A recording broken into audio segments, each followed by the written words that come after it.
রাজধানীর সেগুনবাগিচায় ঢাকা রিপোর্টার্স ইউনিটিতে মুক্তিযোদ্ধাদের নতুন প্ল্যাটফর্ম মঞ্চ ৭১ আয়োজিত অনুষ্ঠান পণ্ড করে দিয়েছে একদল তরুণ। এ নিয়ে উত্তেজনার পর সাবেক মন্ত্রী লতিফ সিদ্দিকী সহ অন্তত ২০ জনকে আটক করেছে পুলিশ। ডিএমপির অতিরিক্ত উপপুলিশ কমিশনার মীর আসাদুজ্জামান জানিয়েছেন, আটকদের মধ্যে আওয়ামী লীগের কেউ আছে কিনা তা যাচাই করে পরবর্তী সিদ্ধান্ত নেওয়া হবে। এর আগে সকালে ঢাকা রিপোর্টার্স ইউনিটি মিলনায়তনে মহান স্বাধীনতা যুদ্ধ এবং সংবিধান শীর্ষক গোলটেবিল বৈঠকের আয়োজন করে মঞ্চ ৭১ নামের নতুন একটি সংগঠন।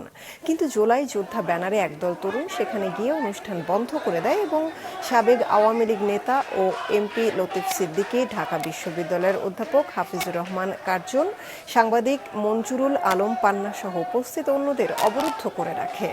১ ঘণ্টারও বেশি সময় পর পুলিশ এসে তাদের কয়েকজনকে আটক করে ডিবিতে নিয়ে যায়।